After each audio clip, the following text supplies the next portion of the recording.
Okay, let's take a look. And already I'm thinking about just ending the segment because c4 was the first move that was played. We have seen openings toggle between c4 and e4 being the English, and then the response to e4 being the Sicilian, and more specifically the Sicilian Khan. So with c4, I have been made familiar with a number of responses, including c5, which I know is a very solid response, as well as e5, which most often leads to just the reverse Sicilian with knight to c3, knight of 6 g3, and d5. This way black gets quite an open center, which is nice, and after bishop to g2, you want to stop white from going d4 eventually, so something like bishop e6 would just lead to d4. So knight b6 here, covering the d4 square, and after d3, bishop e7, knight to f3. I think these are all just, book moves, castles. And here, knight... Oh wait, of course, knight c6. Sorry, knight c6 before to defend the pawn. Just talking about move order here. Bishop e6, b4, and so on. So this is a nice way to play for black, and a way that I've looked at many, many times in the past, in case you are trying to find a way to play against the English opening. Something else I saw, which was quite interesting, was this line with f5. And the reason why it stands out to me so much is because I saw this when I was hosting the event It's Time for Africa, and a lot of the players were implementing this line in particular with e5 and f5. I quite like it. I know that d4 is one of the main responses. Something like g3 is also quite good. And then after knight to f6, I think, I believe bishop to g2, and even bishop b4. Yeah. And black gets a lot of space in the center almost immediately with plans of d6. I'm assuming c6 and trying to develop this way with castles and f5. If you have any comments or suggestions on how to deal with the English opening, by all means, it would be great to hear your response. Yes, and I did take a quick glance at the chat, and I saw that e6 was another suggestion. I do quite like it, just because d5 is a nice approach and can often just transpose into the queen's gambit. And after knight f3, black to move. We can have the Nimzo Indian, probably. So lots of ways to deal with this, lots of ways to skin a cat. Why is that even a saying? I don't even understand it, but I use it, but okay. Let's go back to how this game was played instead. And look at that, we do have a transposed open reverse Sicilian. That's what I like to call it, though it probably has a name of its own. English opening 4 knights, kingside fianchetto line. That's a whole mouthful. I wish I was that good at identifying opening names and so on. Okay, an early exchange in the center as well. And probably just the idea to clear the c3 square to allow bishop to c3 really quickly. Queen d6 and bishop to c3, putting pressure on the e5 pawn. I really like this for white. It's probably not ever going to get me to play the English. I've played for the white side c4 only on a handful of occasions because I've wanted to surprise my opponent. So it's more felt like an obligation than it has something that I'm passionate about, learning. But my plan was always to transpose to something I'm familiar with, including the Botvinnik system with c4, e4, d6, knight c3, knight e2, trying to fianchetto, and then getting an eventual f4 into the game as well, and trying to attack on the king side. Queen to e7 here, and I'm just guessing that the idea is to bring the rook in and attack the queen. That way, if white does want to play moves like e3, d4, it just will become quite difficult. I think in this position, when we first took a look at it, I was looking for ways in which white could sidestep the d-file and not have to worry about the queen being attacked like this with the x-ray vision of the rook. Because all pieces have x-ray vision. Did you know that?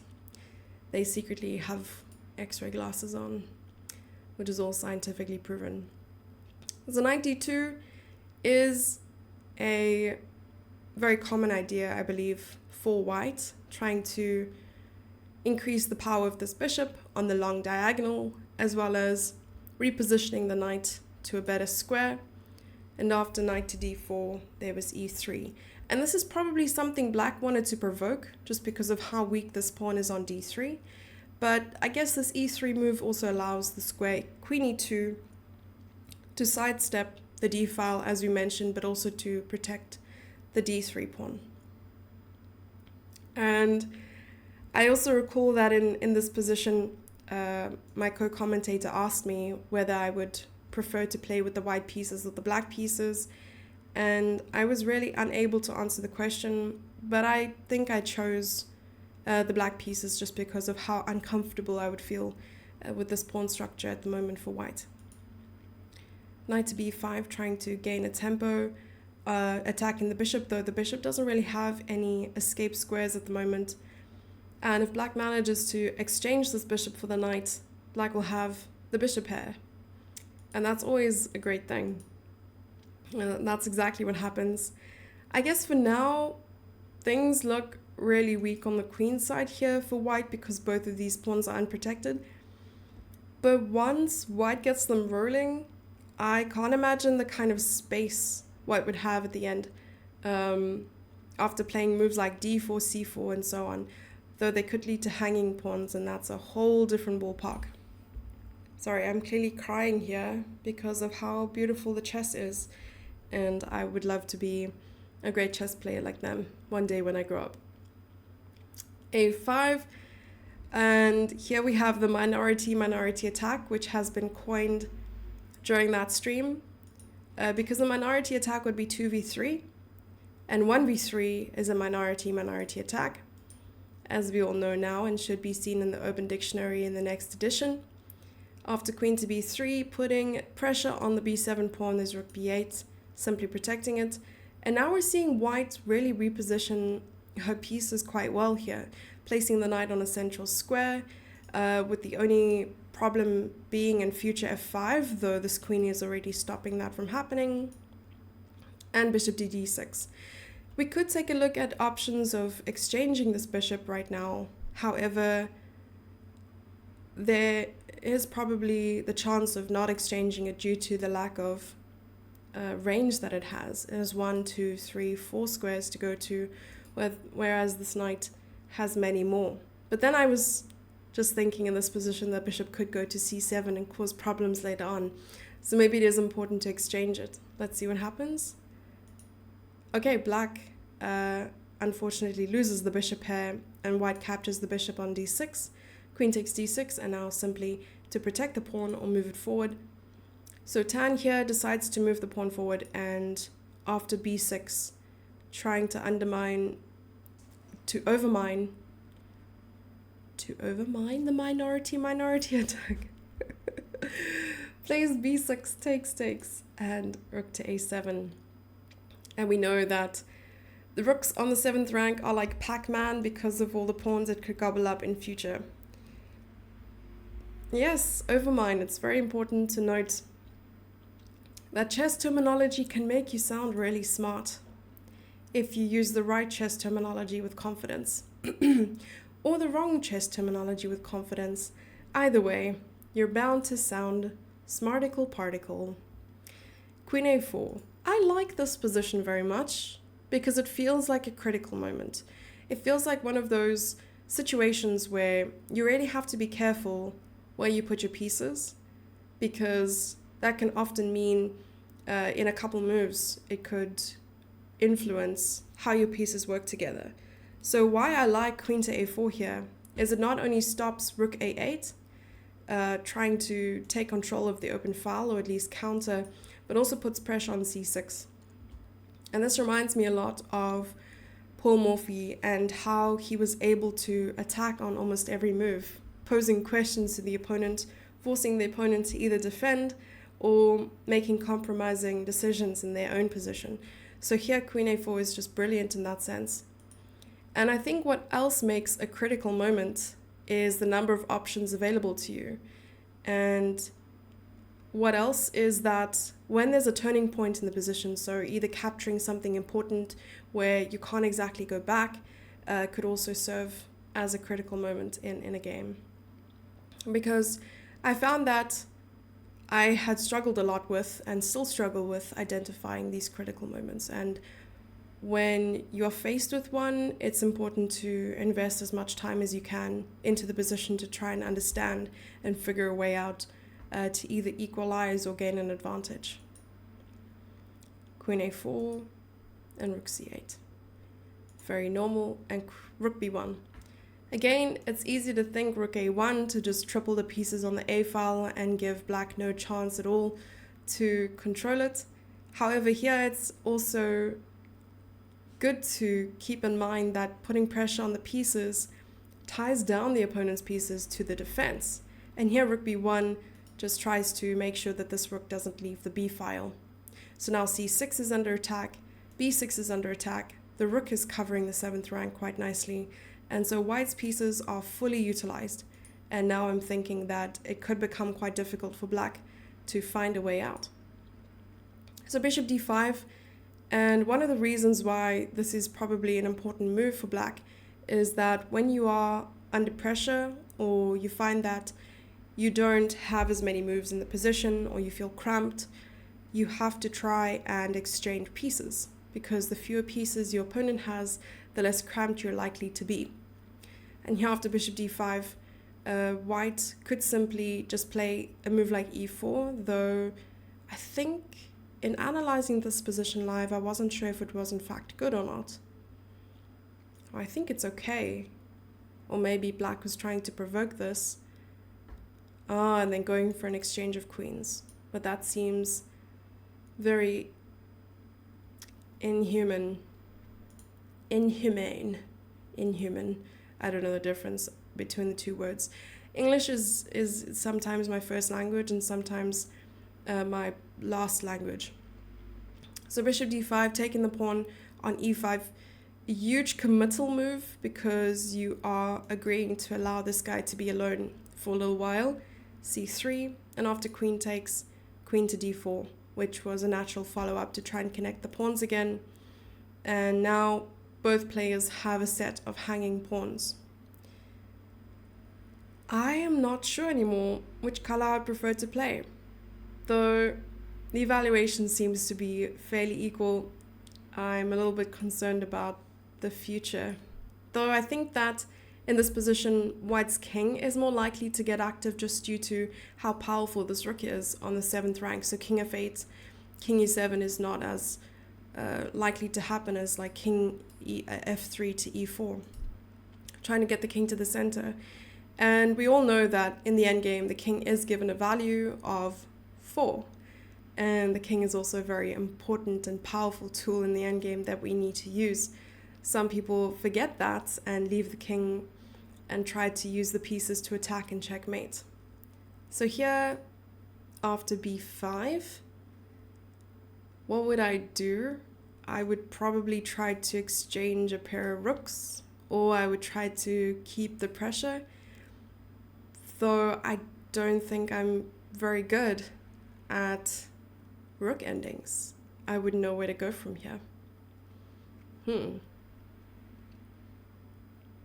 Maybe even a simple move like king f3 could be quite good. Well, let's see. Rook e1 was played, rook a8, and now a question of, do you exchange a pair of rooks or not? You allow it, definitely, and c5. Let's pause again. If we take, rook takes, c3 is hanging. If you allow takes, rook d8, maybe we should bring the king out and protect the pawn. So this could be quite interesting to take a look at here. If king f3 and the pawn pushes, we could easily play king e2, king e3 and king to d2. Maybe king f3 here. King f3 was played, takes, and I'm not looking at the notation because I'm trying to force myself to try and think in the position and also try to recall what had happened, because I'd gone over it though. I'm good at forgetting other people's games and remembering my own. And rook c2. This is a very common way to approach a position where you find you are probably going to lose a pawn, and that's to a counterattack. And here, taking on f2 and h2 could mean some hope here for black. So the king goes back to defend, knowing it's not ready yet to exchange the b pawn for the f pawn. And after rook c3, king to d2, completely stopping any ideas of an immediate attack on any of the pawns. Never mind, rook f3 finds it. Exactly. Looking at chat for a second, all rook endings are lost according to Ben Feingold. And this is why we should listen to grandmasters, because they are always right 100% of the time. King to e3 and h5. h5 always leads to Rome, which is what they say about all roads as well. And the idea to maybe exchange as many pawns as possible so that the position doesn't seem too tough with fewer pawns on the board, maybe. Although now my assessment, I feel like it's out of my depth here.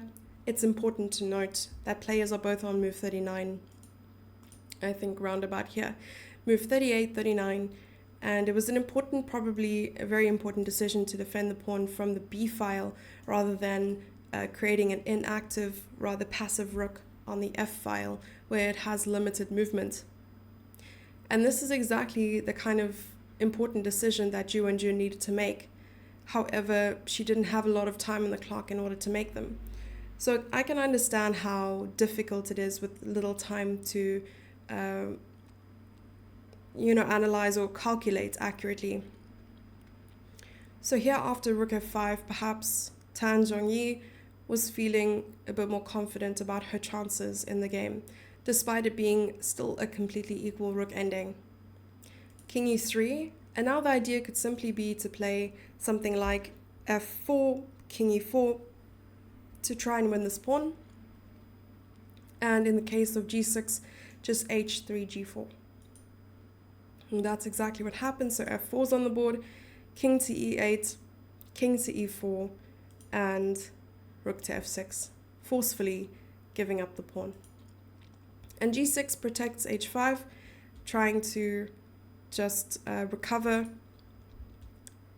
from the loss of the pawn. However, this seems like a very, very important moment because white is a pawn up, and we've seen in a lot of games as well that in a rook ending, even being a pawn up sometimes isn't enough to achieve a victory. But if we look at how active this king is and how improbable it is for black to pick up any of the flank pawns here on h2 and g3, we have to...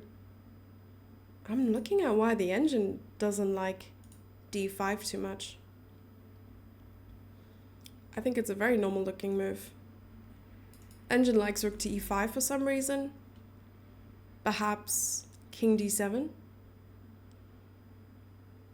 Oh, and f5 and trying to exchange on that side. Maybe it will just make this pawn stronger, because then black has to worry about the rook attacking the pawns on the king side as well as this pawn going forward, because I think 2 pawns is then more than enough to just win the game. But white also has the correct idea to try and push a past pawn, because the further up the pawn is, the more dangerous it becomes. And the rook manages to capture on h2, but perhaps in this position it also is a little bit too late because of how close the pawn is to the 6th rank.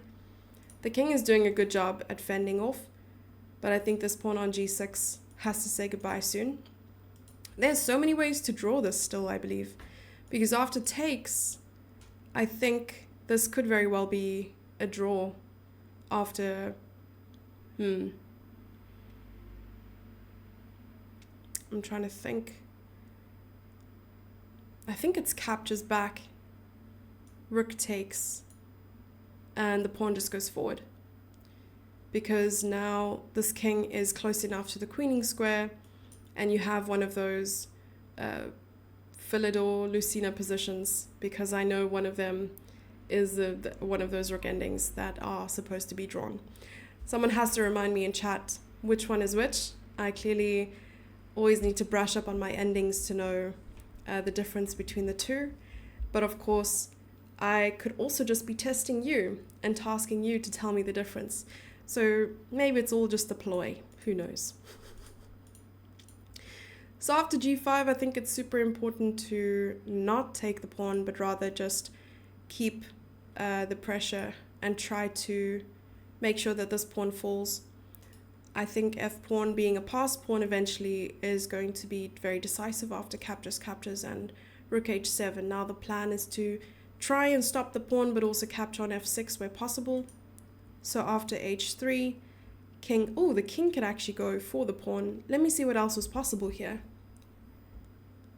King d6 was the best move, I believe. And after king to b8, now maybe just even king e6 and king takes, because worst case scenario, you give the rook up eventually, yet you'll have at least one of these pawns queen, which is what I thought.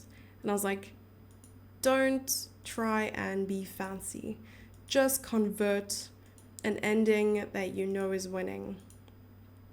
And now rook to h3, the final blow, trying to get the king off of the same file that the king could probably move over to. But here I think just king e8 eventually wins. Let me see if king e8 actually works here. No, it doesn't because of check and queen, so sorry about that. Rook to b2, attacking the pawn first, and then probably just rook e2 to try and create a bridge for the king. King b7 and king e7, and that's a W right there. Because rook d8 leads to rook takes, king c7 leads to queening, and there really is no other way. I love this rook ending. It's super instructive. I feel like spending more time and looking at it more in depth will definitely be more useful than what we did, which was skim over the game and made very small comments about the play. But I think it's been quite a marvel. I love looking at games like this. So game number 2 was decisive, where Tan won with the white pieces, and now Ju is playing with the white pieces, and it was another decisive result. To avoid immediate spoilers, I will tell you nothing, but it was an exciting game. So if you did catch the analysis right from the beginning, I do apologize for the spoilers, but if you haven't been watching the match, that is solely on you. And if you haven't been watching the Lichess commentary, that is doubly on you, right? So let's take a look. I am a little bit more excited about this game because it starts with an e4 and not a c4. I am very much an e4 player, and one of the things I struggle with the most is how to deal with the Khan Sicilian, which is your e6 Sicilian, with white playing the open Sicilian. I know that there are several ways to play with it, not having to play d4, it's not forced. You can play things like g3, you can play c3, you can play b3, you can play d3. d3 is not very good, I don't think. But here, to just play full-on d4, I lied. It is coming, it will transpose, I promise. But c4, I love it because with c4, yes, I just got duped. On move 2, if black plays a6, c4 is also a really good response. So I like this sort of universal approach to moves like a6 and e6. You just play c4 and your opponent will not know what's coming, though these players do because they're both grandmasters and well prepared. So after knight to c6, d4, and we get the transposition that I was talking about with the open Sicilian. So c4 immediately introduces this kind of setup called the Maroczy bind, which is a very, very solid setup for white. White's piece placement is very easy to remember. So people like myself, who is sort of hard on remembering opening theory, but wants to understand the position and also knows exactly where to put the pieces, these are the kind of games you need to take a look at in order to sort of familiarize yourself with the structure and what to do. So bishop to b4, trying to throw white off a little bit. This immediately looks like a move that black could play, taking the knight on c3. I'm just out of breath because of how excited I am talking about these games and why I think it's not such a good idea for black to do. And you can see like a sudden small spike in the evaluation as well is because of the power of this bishop on a diagonal like this. And even after d6, white could simply move the knight and be attacking it. Or if white wants, after knight takes d4, just allowing the pawn to take, and look at how strong that center would be. All right, coming back. Of course, black is not going to take on c3, knight to e7. I remember speaking about this game live, and after a move like knight to f6, we were wondering what would happen in the case of knight takes c6, pawn takes c6, and e5, which I think is not normal at all because of knight to e4. I was wondering at what instance e5 was possible here. Yeah, knight takes c6, b takes c6, book move. First bishop d3. And then the idea of playing e5, that makes much more sense. And that's why e5 by black is quite a solid approach after that to stop e5. Okay, knight f6 is normal. And that's what would happen if that happened, as we know. All right, so knight e7 was played instead, just to avoid all the shenanigans. And it also seems to be quite a solid move, preparing moves like d5, and if need be, something like knight to g6. Also no e5 threats, even bishop g5 could be met by f6 if necessary. But here bishop to e2 and d5 immediately. Even though the king is not safe yet. The king is never safe. Captures with the e-pawn, captures, and knight takes c6. I like this move with white because now it means that even after castles and not capturing immediately, black is guaranteed to have an isolated pawn or some situation where the central pawns on c6 and d5, will find it very, very difficult to defend these pawns. So let's try. Castles, capture, capture, isolated, IQP. And having an isolated queen's pawn on this level seems terrifying. I would be terrified. But we also know exactly how to deal with it. In theory. In practice, practice makes perfect. And it's going to be really, really difficult if you don't know how to implement the sort of theoretical concepts when it comes to the IQP. So playing with it, you need to try and get your pieces out, avoid exchanges, because the more pieces you exchange, the weaker that pawn becomes. The only thing that can protect it are minor and major pieces, including the king, and no pawns can protect it at the moment. And then also try to push it forward as quickly as possible, because the moment you can push it forward, you're either going to get it exchanged or you'll cause more problems for the opponent, because essentially it's a weakness and we need to try and get rid of it. Playing against an IQP, try to exactly the opposite, right? So try to exchange minor and major pieces, try to avoid the pawn going forward, or try to stop the pawn from going forward rather, and always put pressure on the pawn or the square in front of the pawn. You can also blockade the pawn with a piece like a knight, which is the best blockading piece. What is blockading? You're simply going to try and put the knight in front of this pawn, because no other pawns can attack it. There's no pawns on the c file, there's no pawns on the e file that can attack this knight. So let's see how white approaches it. Immediately attacking the pawn, creating problems. Pawn can't be pushed because of the pressure on the rook on a8, bishop e6, and bishop to g5. Immediately attacking the knight and could even potentially capture it, because remember, white needs to try and exchange pieces as quickly as possible. And now all of that goes down the drain for the exact reason I'm about to tell you. Once the bishop took on c3, giving up the bishop pair and allowing white to have the bishop pair, at what expense, or rather at what benefit to give up the bishop pair to create an isolated pawn for white. And now both players have two sets of isolated pawns. So it's like, I don't want to go through this alone. If you attack d5, I'm going to attack c3, etc., etc. Okay, Sarah. Rook to c8 and queen to a4. And very normal move, you want to attack a7, gain a tempo, allow the rooks to come to the center. So in the case of rook takes c3, you just have queen takes a7, putting pressure on the e7 knight, and probably just rook back to c7, and it's completely equal. But of course, players are both fighters, and you'll see them draw their swords at any given moment. Bishop d2, protecting c3, but now taking on a7 is a serious threat. So a5, protecting the pawn, not having to move the queen immediately, because where do you put the queen? If you put the queen on c7,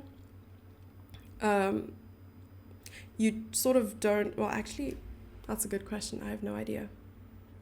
Though my question would be, where do you put the queen? d7, d6, c7, b6, e8, well, maybe not e8. All right, rook to c4, queen to a3. And we saw this live as well, really nice prediction by my co-commentator. And the reason for queen a3 is putting that an unsurmountable, which is a word I think, pressure on e7. And after queen to c7, I'm not sure who I would prefer to play with here. Maybe with the black pieces, because black's pieces are working together quite nicely. Despite the bishop pair versus the knight and bishop, I like the prospects of the knight sitting on e7 and what it could possibly be doing later on in life.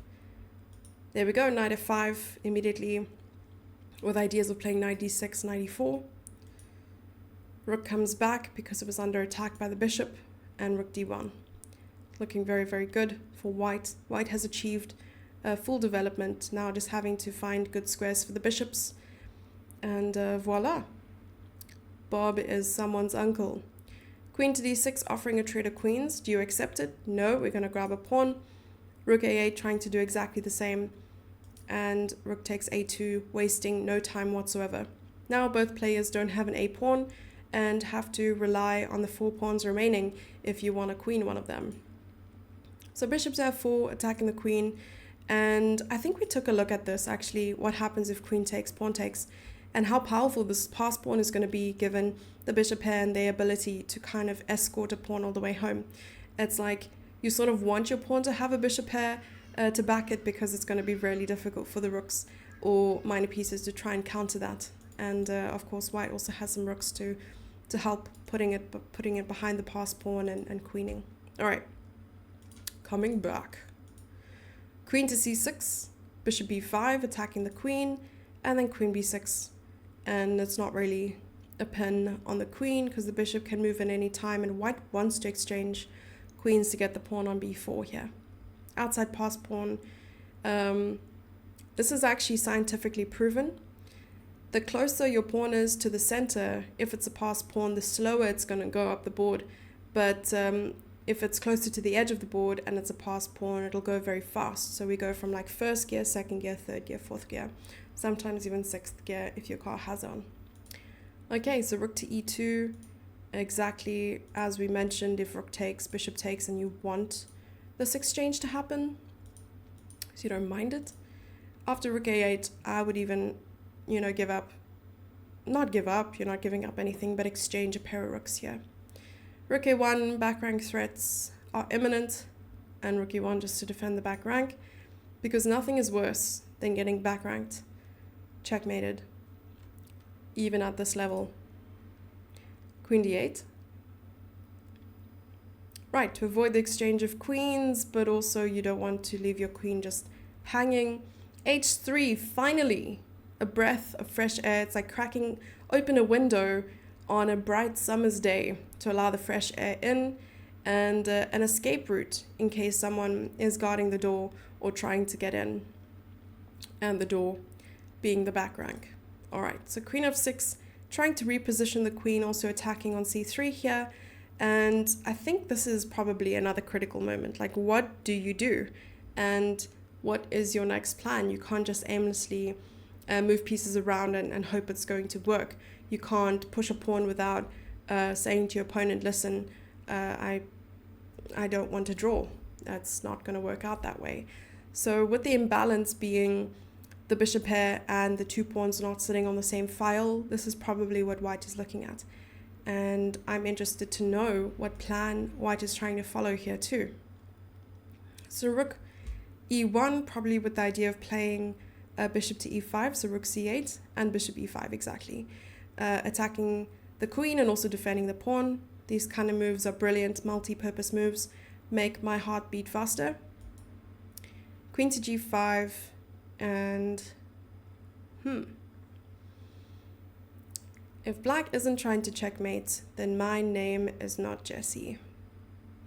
Probably some ideas of playing knight to h4, attacking the pawn on h3, attacking g2. It does seem very dangerous. It seems remedial, but easy to miss as well. Okay, bishop to a6, attacking the rook, rook a8, and bishop f4, and everything is just attacked. I don't know what to do anymore. Queen f6 goes back, and bishop b7. I like this.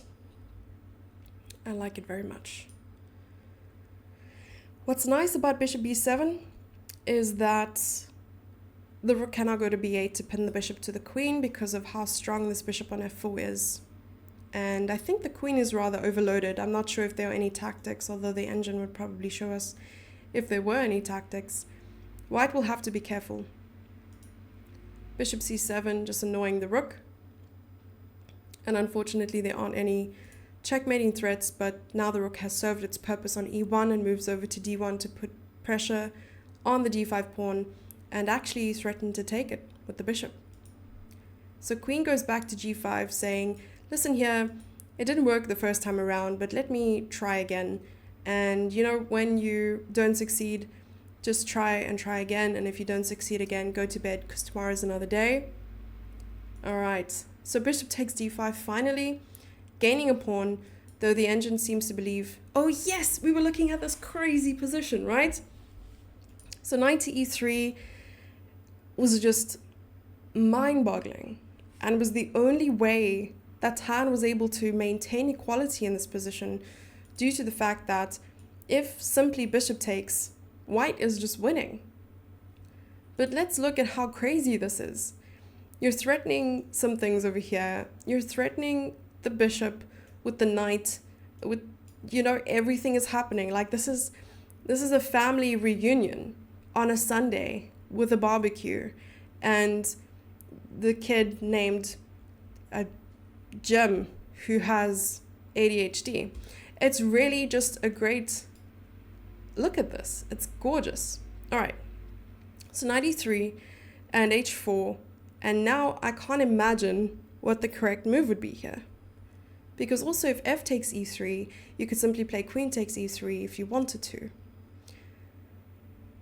Right, so luckily with knight takes d5, the knight is attacking the queen, so if h takes, you know, you don't mind taking over there. But queen to g4 is played instead, it seems, not knight takes. What happens here is queen takes, getting the bishop away from the attack of the bishop on d5, but also attacking the rook. So if f takes e3, you're just taking the rook. And after rook to d3, Yeah, this seems a little bit tough to deal with. Also, if you have a move like rook c8, the bishop just retreats and protects the pawn. So there would be no point in that. So black's try here is probably has to do with trying to provoke some weaknesses for white. And the pawn isn't, all the way up the board enough to cause havoc. And the reason why I'm thinking the evaluation of the position is still equal is because the players have opposite color bishops. Perhaps the story would be different if both players had the same color bishop. So here, maybe even ideas of rook or king h2, king g3, and so on would be the right way to play. But white wants nothing more than to push the pawn, and that's what white will try to achieve here. And in looking at this position live, I kept wanting to exchange rooks because you're material up, but exchanging rooks was going to just seal the deal, since players would basically have to agree to a draw, given how impossible it is to make any progress. And here, my co-commentator also mentioned how this could create some weaknesses, which in fact didn't bode well for black's plan later on. So rook to a5, stopping the king from crossing this majestic threshold. Then after king to d7, there was g3, consolidating. And already, we're seeing some crazy things happen. Rook f5, king e3, and I think the next move was, some sort of sign that magic does exist.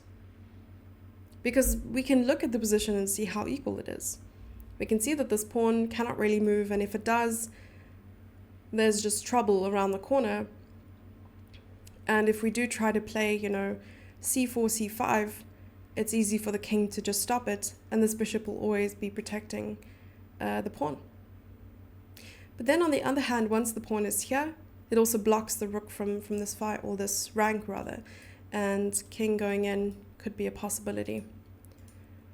So rook b4 is exactly what was played, and bishop to d5, question marks, bishop b6, rook a3, stopping the pawn from moving forward.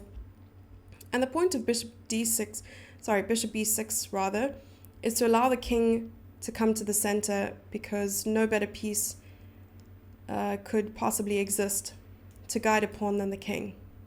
So the bishop has to move now, bishop e6, and just to make sure that your pieces look really pretty together, bishop c5 was played, rook a2, attacking f2, and the frustration continues probably for white, saying, I just want to move the pawn, please let me. Bishop f5, check, bishop back, and now we have a very similar position to earlier, because 1 times is not the charm. c4, finally, and also saying to the opponent, I'm not doing threefold repetition, you'll have to find another way to draw this game. So the king retreats 1 square, trying to make sure there isn't any, tactical threats. And after c5, I'm feeling very hopeful here for white.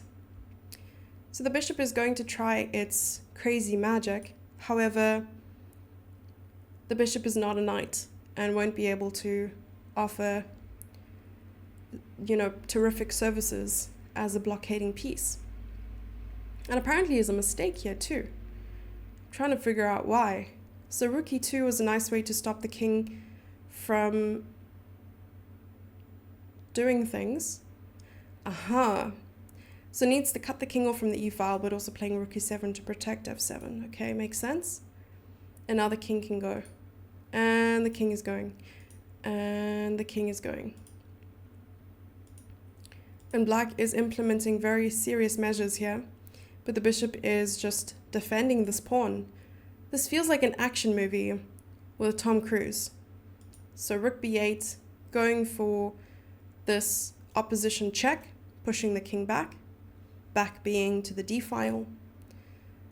But obviously the bishop says that's not going to happen. And after rook d8, bishop e6, and rook to d6 is quite nice here. And why I like it so much is at any point, if king to e4, I was even thinking about taking and just picking up these pawns. Because a bishop and a pawn could be stronger or equal to a rook sometimes in certain situations, if you squint your eyes and then close one of them and look away with the other. So king f6, rook to d1, rook c4. Again, probably just exchanging rooks is really not going to help, and you have to force an imbalance in order to win this. That imbalance being, at some point trying to exchange the rook for a bishop and a pawn. All right. So moving forward, we have rook to d6, which is nice because you're threatening c6, and not immediately because that would lead to heartache and pain. So rook to c2, just annoying the f2 pawn and tying down the bishop for a bit. But now the engine loves this, due to the reason that f3 would be just a sure way to make sure that there could be a checkmate even, I believe. Isn't there? Maybe no checkmate immediately, but bishop d4, king here. And right, the rook is hanging. I knew that.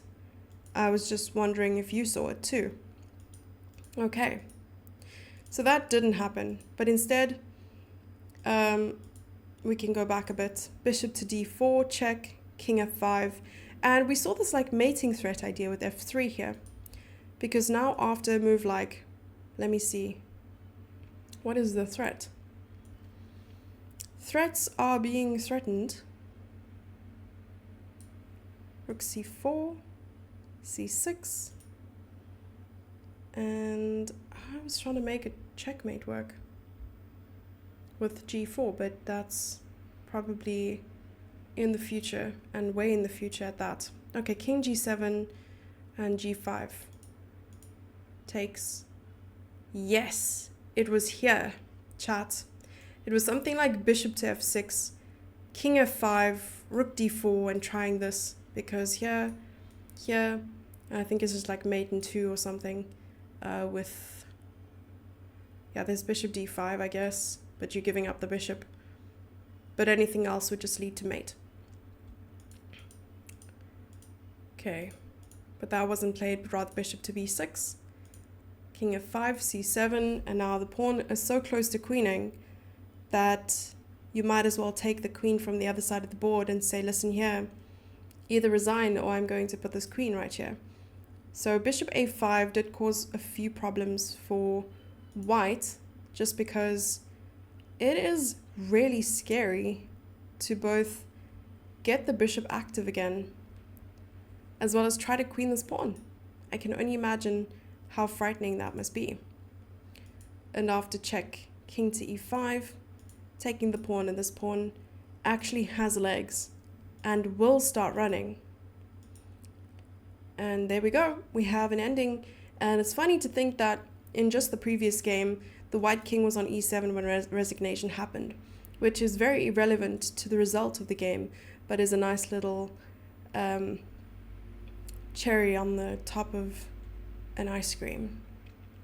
So game number 5 was another decisive game. And again, a spoiler, but decisive for who? I guess we'll just have to find out. Game 4 was a draw, where Tan did have chances with the white pieces, and now Ju Wenjun came back with the white pieces. And by came back, I just mean came back to the board and sat in front of the pieces and then started pushing them. Because pieces can't move on their own due to the fact that the Harry Potter universe and realm isn't real. All right, so let's begin. E4 again, really, really happy to see it. We are so excited about the prospect of having an E4 game that isn't a C4 game or a D4 game, because they're just structures that I don't understand and feel like we'll just be both learning a lot from those games, which maybe isn't all that bad. So I'm going to stop talking about that and rather focus on the fact that we have another open Sicilian with the Khan. So if after, all of these games, looking at them, if you lose in the Sicilian Khan, that's really just on you. That's like user error, or, the human fault, Neanderthal 404 EXE stopped working. A6, bishop d3, and this is something I'm very familiar with here, because after queen c7, or a move like queen c7, I believe queen e2, and after knight to c6, you might in fact just take it, I think. Knight takes b takes c4. And that way, you're stopping an immediate d5 because the queen's pressure on the king. Yes, the queen's pressure on the queen. And after a move like bishop to d6, there's knight c3 and so on, developing that way. This is actually very similar to a line I prepared back in 2017 for the African Championship.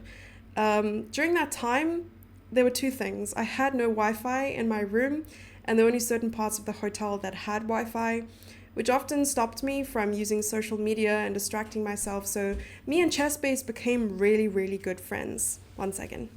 Thank you so much. I appreciate you. Jenny refilling my coffee addiction. And what was I mentioning? Right. And in addition to that, all I had was my tablet, because my phone got stolen at the Dubai airport on my way there, which was really, really sad. And someone on the plane, in fact, had my phone, and no one did anything about it, despite my constant questions and stuff. I was really sad. And yeah, wow, thieves these days. Anyway, bishop d3, bishop c5, I don't see often. And I do remember talking about the prospects of queen to g4 at some point. Of course, not right now, because the bishop is attacking the knight. So first playing knight b3, bishop a7, queen g4, knight e7. And then even after taking, that black was actually perfectly fine. And I just sat there in silence thinking, I truly don't understand anything about chess. All right, so bishop c5, knight b3, exactly what happened. Getting away from the attack of the bishop, but also trying to counterattack. Bishop a7. And as much as the bishop looks really well tucked away, it has also left this diagonal. Let's make it a different color. It's left this diagonal, which means it no longer can be utilized on any other stretch of land, including this and this perhaps later, but right now, no. And that is the end of our rainbow. Castles, knight e7. It is a very useful move and can be annoying for white to deal with due to the fact that f4 is not possible, and later on can be tricky to manage. And I have often been in situations where black playing the Sicilian, having a bishop on this diagonal, has led to me losing. And I'd underestimated it quite a lot. So after c4, another Maroczy type setup, knight c6, knight to c3, and bishop to e3 is also another idea. Just allowing, so for instance, instead of this, bishop e3 is another idea. Bishop takes, and the rook now has an open file. Ideas along the lines of rook lifting, do you even lift, bro? And queen h5 could be nice later on. Coming back, knight c3, and attacking the bishop. Here, we were quite intrigued because this is a line that Tan doesn't often play. Yet knight e5 was played faster than Lightning McQueen on the track. Meow. So knight e5. And what I believe Ju Wenjun was trying to do here was trying to take Tan out of her preparation. So I do recall it also being called a sideline of a sideline, but c5 was interesting because it puts the pawn in line with the bishop, allowing it to attack it, but also giving up the bishop on d3, which I would have almost instantaneously taken. I wonder if this was in fact the best move. Probably not, because of certain reasons. What was a good move here? b6, trying to get rid of the pawn. Because otherwise this bishop is going to have a lot of problems developing, which I'm all too familiar with being an avid French player. So knight g6, bishop e2, and now this bishop is guarding all the important squares, meaning the black knight cannot be going forward without it being attacked. b5, and another moment that en passant is not in fact forced, which I grew up thinking it was. f4, knight c4 and a4. And after 13 moves, things look really good for white. So b4, bishop takes the knight, giving up the knight on c3, and now white is simply a pawn up. What else was there? Queen d4, how beautiful. The pinnacle of beauty, chat. Because after takes, that you probably do want to be a pawn up, takes and all the pieces are out. This is just beauty in so many ways, you know what I mean? Okay, coming back. So queen d4 wasn't played, but rather pawn takes, just making sure the advantage doesn't go anywhere. Bishop b7, putting pressure on e4 because it is unprotected, and queen e2 protects it, bringing the queen out, castling, and bishop d3. And now probably has some ideas of playing e5 and maybe even f5 later on. I do know that having pawns like this can be an asset to white, but also a liability later on if they are being pushed forward, creating weak squares in the center, and also activating this bishop, which is a problem bishop for white, usually in the Sicilian. Some lines, f5 takes, and here we always have to watch out for knight to h4. But now it looks kind of good for white, because white's a pawn up, exchanging where the center is now open and allowing for just a lot of piece play, I believe.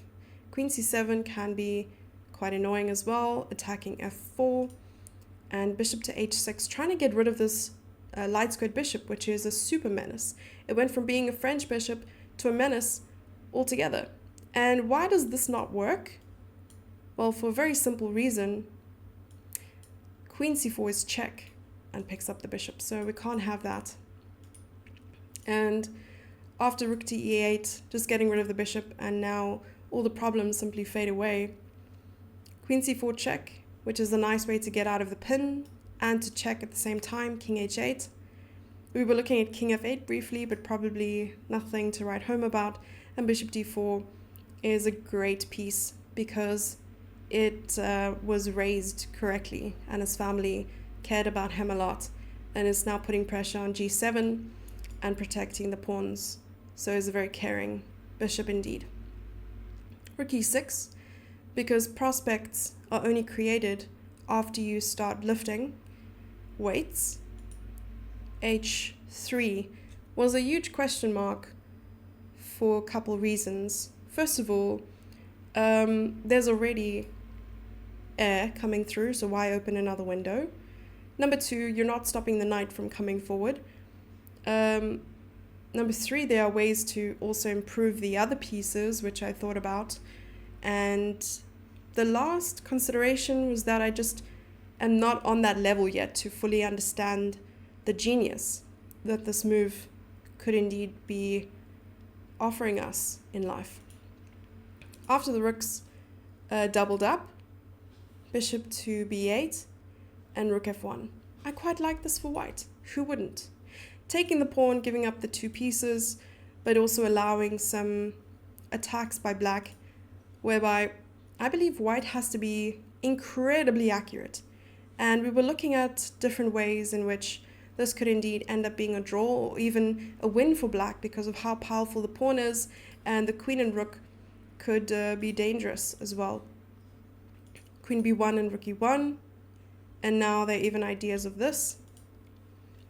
So queen to d5, h6. What about here? Queen e1, I think. If bishop e2, just f4. If king f3, I think there's even rook takes h3, because after pawn takes, you're winning the queen, and it's better for black. So lots to watch out for, I think, here. But h6 instead, because if white plays h3, it's unfair for black not to play h6, and that's just scientifically proven.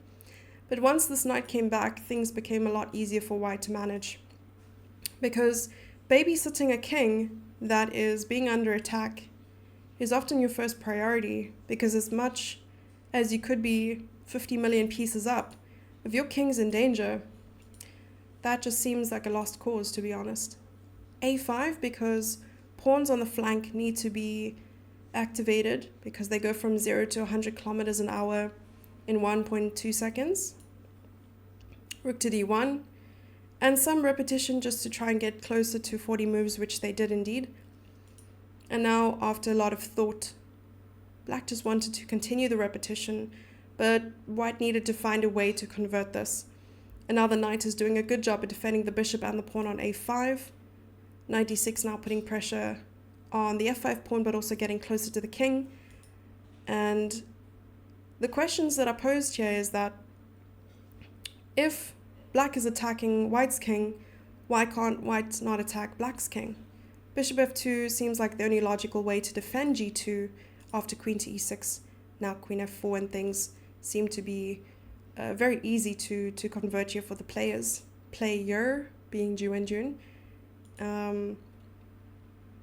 One of the hardest things to deal with is coming to terms with a position that has been lost from the opening is now completely lost regardless of what you do. And I understand that heartbreak all too well, to be honest. But look at this like do not hurry situation. You know, pieces are moving slowly, you don't have to force anything, and requires a certain level of patience that some of us just do not have. So if you have this kind of patience, chat, I commend you. I really, really do. I wish I did have this kind of patience. But unfortunately, I struggle very much with this sort of thing. And the final blow, it does say mate in 10, but if you can find the next move, please do give some suggestions in the chat or in the comments, depending on which platform you're watching this on right now. But I love the next couple of moves, great sequence. And so it starts with a sacrifice, knight to e7, and even though there was resignation, king to f8 would just lead to losing the rook. However, if queen takes, there is queen to g6, I think, after king to f8. Yes, queen f5 and you win the rook. So many ways to just finish off the game right there. And that's why there was resignation in this position. Very well played and amazing conversion by Ju. Taking a small advantage and just building on that is always a great way to go. But yeah, definitely one of my favorite games from the match. So let us dive into the final game that we're going to take a look at before we do a small just chatting session before ending the stream. I wanted to take a look at game 6, mainly because I wasn't there for most of the game, as I mentioned, due to South African electrical issues. Not at all user error, but cause of frustration. I was trolling in chat for a bit, which was nice for mobile, so just sitting on the couch with Coda wasn't a bad alternative. I was just a little bit sad about not being able to commentate and host the stream, but we will be back on Sunday. At least they haven't fired me yet. Okay, so Tan Zhongyi was playing with the white pieces and Ju Wenjun with the black pieces in game 6, and we have another c4 on the board, knight f6, knight f3, very similar to some of the other games we saw. But in the other games we saw against the English was e5, knight c6, d5, these kind of moves. So now a completely different setup. And I do remember that in this game, one of our co-commentators, who was a special guest, Rasmus Fane, was quite well versed in this line too. And he had a lot to say regarding it, though a lot of it I did not understand or I missed just because of my, lack of depth when it comes to opening preparation. So both the fact that I'm not a d4 player or a c4 player, it went over my head. But what I was able to retain, I will try to mention as much as possible. So with d4, one of my questions that I'd asked was, do you play d3 here and then knight d2 and try to take advantage of the fact that the pawn is no longer covering the e4 square? Or do you allow this d3 push? And I think the answer was allowing the d3 push. So after castling bishop e7 and knight a3, a nice idea is to play knight to c4 and attacking this knight because of how powerful this bishop can be later on. So knight c4, knight e5, trying to swap off or trade the knight on e5. So these are ideas that we can implement if you are an English player or plan on being one in the future. Please don't. Castles and e3, trying to get rid of this pawn or perhaps even provoking it to go forward. But black doesn't have to do anything, they can just leave it there. However, taking was what was played, and even the dogs in the background agree with me here. And after queen takes, that would just help white activate the rook. Bishop to f5, and one of the main things that white wants to do here is sidestep the d-file eventually, but first attack the diagonal, because attacking is always a thing you want to do. I need to turn off my challenges. I'm getting challenges on chess.com. Knight to e5 takes, bishop takes. I really like this with the white pieces. I really do. I would feel a little uncomfortable just because of how active this knight is going to get and how dangerous this looks down here. This rook looks like it's alone in his missions. So queen c8 with the idea of playing rook d8, but also protecting b7 with the queen. Queen to e2, doing something very similar, but with a lot of uniqueness, because who wants to be a copycat? And bishop to h3. Black realized quickly how strong this bishop is going to be and how annoying it's going to be, because you don't want one of your strongest pieces being tied down to the defense of a mere pawn. So trading this bishop is going to help a lot, and that's exactly what happened. King takes and queen to e6. So white, even though white does still have quite an active position, black was able to neutralize all of the immediate threats and also develop the pieces with ease, seemingly. And after bishop to b2, you need to deal with the pawn on b7 that is under attack, and black does that with finesse, with playing knight to e4, which I quite like. It stops the attack of the pawn, but also you don't really want your knight on a square that doesn't have a lot of prospects, even though it is attacking the center, but repositioning it to a square where you know that there are weaknesses is muy bueno, very good. Rook to d1, rook d8, knight c4, and b5. 1, no longer worrying about the b7 weakness. 2, attacking a knight that is out and about in life and now has to probably retreat to submissivities, which is a word, or go forward and be attacked by the queen, which is knight to e5. f5. I love it. I love the attacking chess. Relentlessness is key. Knight to d3, and now I'm waiting for this repositioning move, because at any point there could be an f4, an attack on the king, and things are already looking a lot better for black. I'll definitely play with the black pieces here. But no, why move your knight when you can move a pawn? So g5. And with the very similar idea of playing g4, knight to g5, which I like, and even queen to h6, because why not? Knight e1, and they'll never be mates. Though that doesn't quite rhyme, like knight f8, they'll never be mate. So rather we can say knight e1, the game is not yet done. We can revise that one. Okay, so bishop to f6, and black tries to neutralize the other bishop, which seemed to be white's only hope in the position, because every other piece is not really serving that much of a purpose anymore. And after bishop takes, queen is edging towards that h6 square, which does seem very, very strong. And when you're under pressure, when you're under attack, of course, you want to exchange pieces. And these are just basic principles that grandmasters, and even at an even higher super grandmaster level, that you have to keep in mind. Just because you're higher rated or even stronger, it doesn't mean that you outgrow basic principles. They can often be the reason you win a game. And that's what happened here. And after queen to h5, and this is what I missed. So I think I'm going to slow down a bit. It was very important for white to trade all those pieces, because otherwise the attack would have just played itself here for black. And by exchanging all the pieces, it does give white an opportunity to attack the king, because overextending on the king side where your king is castled can cause a little bit of friction. So king to g7, trying to stop any immediate checks. I'm wondering if f3 is a move, though I immediately see this move and I think rather no. So queen e8 anyway, because nothing is better than attacking from behind.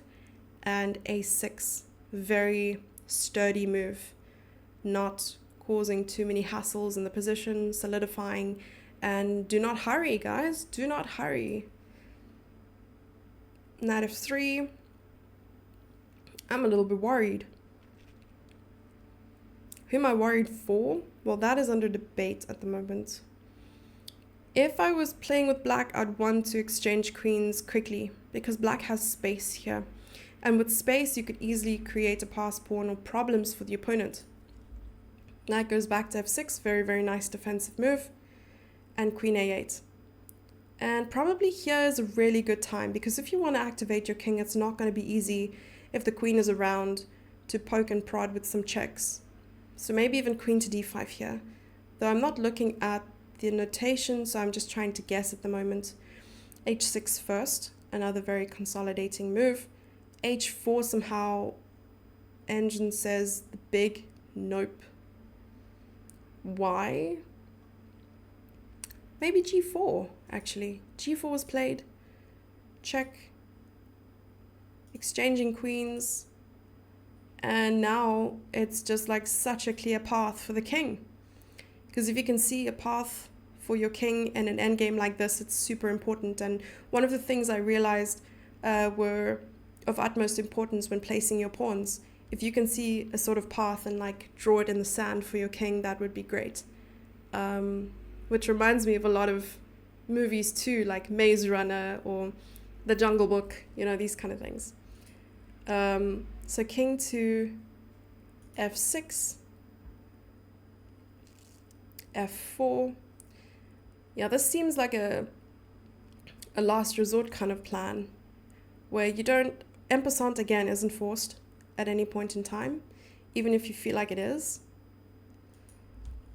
I think h5 here just seals the deal, or knight f6 is quite nice too. And just look at the power of this king in this endgame. Even though material's equal with 2-3 and 2-3, it's better for black because of king activity. Creating a pass pawn, trading knights. Yeah, trading knights would be super, super important here.